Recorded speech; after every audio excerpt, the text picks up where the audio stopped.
யார் அந்த சார் அப்படின்னு சொல்லி குற்றம் சாட்டுறீங்க. உண்மையாக உங்ககிட்ட அதுக்கு ஆதாரம் இருந்தா உயர்நீதிமன்ற உத்தரவுப்படி அமைக்கப்பட்டிருக்கக்கூடிய அந்த சிறப்பு புலனாய்வு கட்டு கொண்டு போய் கொடுங்க. அதை சொல்லுங்க. ஆதாரம் இருந்தா அதை யார் தடுக்க போறான்? ஒரு மாணவி சம்பந்தப்பட்ட சென்சிட்டிவான வழக்குல வீண் விளம்பரத்துக்காக, குறுகிய அரசியல் லாபத்துக்காக மலிவான செயல மீண்டும் மீண்டும் ஈடுபட வேண்டாம் என உங்ககிட்ட நான் கேட்டுக்கிறேன். மனசாட்சி இல்லாம பெண்களின் பாதுகாவலர்கள் மாதிரி பேசுறவங்க கடந்த அதிமுக ஆட்சியில பொள்ளாட்சியில் என்ன நடந்ததுன்னு கொஞ்சம் நினைச்சு பாருங்க. இதனாலதான் நான் போய் சொன்னேன், பொல்லாத ஆட்சிக்கு சாட்சியே பொள்ளாட்சி தான் அப்படின்னு சொன்னேன். பல்கலைக்கழகத்தினுடைய பெயரை சொல்லி நீங்கள் எல்லாம் பேசியிருக்கிறீர்கள். ஆனால் நான் பெயரை சொல்லி அந்த பெயருக்கு ஒரு களங்கத்தை ஏற்படுத்த நான் விரும்பவில்லை. ஏனென்றால் எங்களை எல்லாம் ஆளாக்கியவர் அவர். அந்த உணர்வோடு அந்த பெயரை தவிர்த்து சென்னையில் ஒரு மாணவி மீது நடத்தப்பட்டிருக்கக்கூடிய பாலியல் வன்கொடுமை என்பது மாபெரும் கொடூரம். அதை யாராலும் நிச்சயமாக ஏற்றுக்கொள்ள முடியாது. இது குறித்து இந்த அவையில உண்மையான அக்கறையோடு பல உறுப்பினர் பேசியிருக்கிறீங்க. இதை பயன்படுத்தி இந்த ஆட்சி மேல தவறான எண்ணத்தை உருவாக்குவதற்காகவும் சில உறுப்பினர்கள் பேசியிருக்கிறீங்க. சில இல்ல, ஒரு உறுப்பினர் பேசியிருக்கிறார்.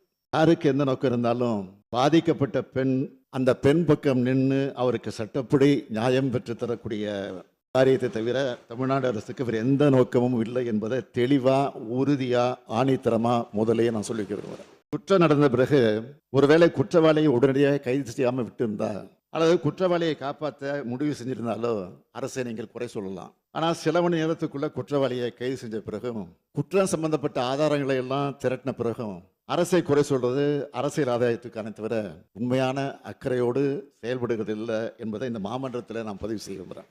மாண்புமிகு பேரவைத் தலைவர் அவர்களே, 24/12/2024 அன்று பிற்பகல் சென்னை மாணவி ஒருவர் கொடுத்த புகாரின் அடிப்படையில் கோட்டூர்புரம் அனைத்து மகளிர் காவல் நிலையத்தில் உடனடியாக வழக்கு பதிவு செய்யப்பட்டுச்சு.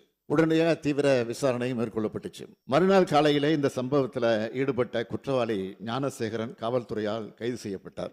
இது காவல்துறை எடுத்த துரிதமான சரியான நடவடிக்கை. இருந்தாலும் எதிர்க்கட்சி என்ன குற்றச்சாட்டு சொல்றாங்க? முதல் தகவல் அறிக்கை கசிந்தது தொடர்பாக பேசுறாங்க. அதுக்கு காரணம் யாரு?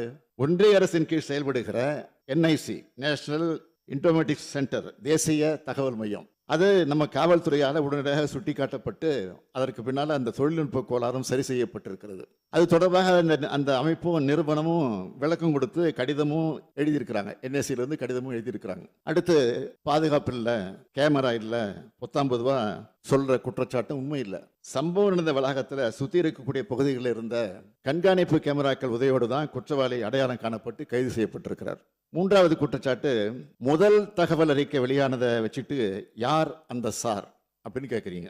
மாண்புமிகு உயர்நீதிமன்ற உத்தரவுப்படி நியமிக்கப்பட்ட சிறப்பு புலனாய்வு குழு தான் இப்போ இந்த புகாரை விசாரிக்கிறாங்க. கைது செய்யப்பட்ட குற்றவாளி குண்டர் சட்டத்தின் கீழ் சிறையில் அடைக்கப்பட்டிருக்கிறார். இந்த புலன் விசாரணையில் வேற யாராவது குற்றவாளி இருக்காங்களான்னு தெரிய வந்தா அது யாரா இருந்தாலும் சரி, மீண்டும் மீண்டும் சொல்றேன், அது யாரா இருந்தாலும் சரி, அவங்க மேல தயவு தாட்சணமே இல்லாம காவல்துறை கடுமையான நடவடிக்கை எடுக்கும். இதை இந்த அவைக்கு 100% உறுதியோடு நான் சொல்லிக் கொள்கிறேன். அதில் எந்த மாற்றம் கிடையாது. அது மட்டும் இல்லை, இன்னும் முக்கியமானது, இந்த வழக்கில் விரைந்து விசாரணை மேற்கொண்டு 60 நாட்களுக்குள்ள குற்றப்பத்திரிகையும் தாக்கல் செய்யப்படும். அதோட சிறப்பு நீதிமன்றம் மூலம் இந்த வழக்கை விரைந்து விசாரிக்க அனைத்து முயற்சிகளையும் அரசு எடுத்து குற்றவாளிகளுக்கு உச்சபட்ச தண்டனை கிடைப்பதை உறுதி செய்யும் என்பதை இந்த அவைக்கு நான் மீண்டும் உறுதியோடு தெரிவித்துக் கொள்கிறேன். நான் எதிர்க்கட்சிகளை கேட்க விரும்புவது, யார் அந்த சார் அப்படின்னு சொல்லி குற்றம் சாட்டுறீங்க. உண்மையாக உங்ககிட்ட அதுக்கு ஆதாரம் இருந்தா உயர்நீதிமன்ற உத்தரவுப்படி அமைக்கப்பட்டிருக்கக்கூடிய அந்த சிறப்பு புலனாய்வு கட்டு கொண்டு போய் கொடுங்க. அதை சொல்லுங்க. ஆதாரம் இருந்தா அதை யார் தடுக்க போறான்?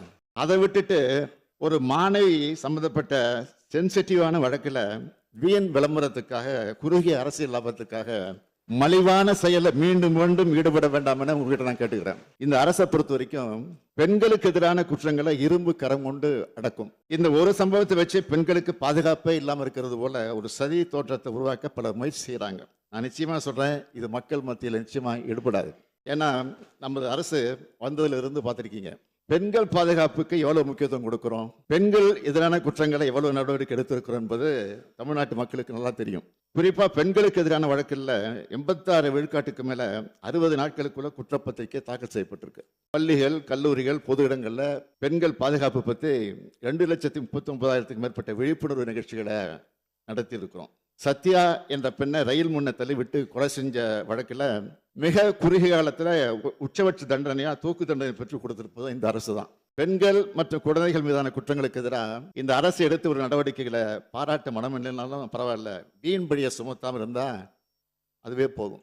மாண்புமிகு நீதிமன்றமே எதிர்க்கட்சி வழக்கறிஞரை பார்த்து பெண்களின் பாதுகாப்பு தொடர்பான உண்மையான அக்கறையோடு செயல்படுறதை விட்டுட்டு இந்த வழக்கில் ஏன் அரசியல் கணத்தோடு செயல்பட்டீங்கன்னு கேட்டுதான் நான் இங்கே நினைவுபடுத்துறேன்.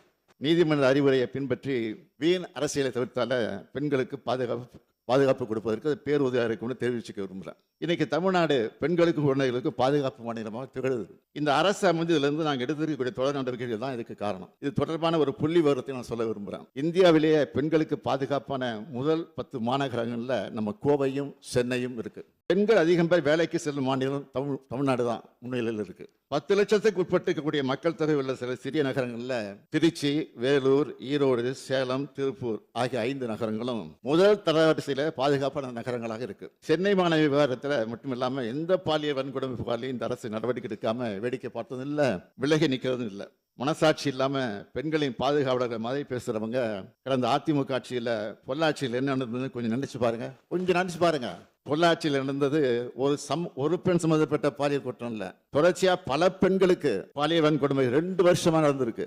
ஒரு கும்பல் செஞ்சுட்டு வந்திருக்கு. அன்றைய அதிமுக ஆட்சி எந்த நடவடிக்கை எடுக்கல. சிபிஐ கிட்ட இந்த வழக்கு போன பிறகுதான் உண்மையெல்லாம் வெளிச்சத்துக்கு வந்துச்சு. பாதிக்கப்பட்ட பெண்களில் ஒருவர் தனக்கு நேர்ந்த கொடுமையை பத்தி தன்னோட அண்ணன் கிட்ட சொல்றார். பிரச்சனைக்குரிய 4 பேரையும் அவரே பிடிச்சு கொண்டு வந்து பொள்ளாச்சி டவுன் காவல் நிலையத்தில் ஒப்படைக்கிறார். பாலியல் தொல்லை, ஆபாசமா படம் எடுத்தல், செயின் பறிப்புன்னு புகார் கடிதம் தர்றார். வீடியோக்கள், செல்போன்கள் ஆகியவற்றில் 4 குற்றவாளிகளையும் இவங்க ஒப்படைக்கிறாங்க. இதனை பெற்றுக்கொண்ட போலீசார் வழக்கு பதியல, எல்லோரையும் விடுவிச்சுட்டாங்க. இதுதான் அன்றைய முதல்வர் சார் ஆட்சியில சட்டம் ஒழுங்கு லட்சணம்.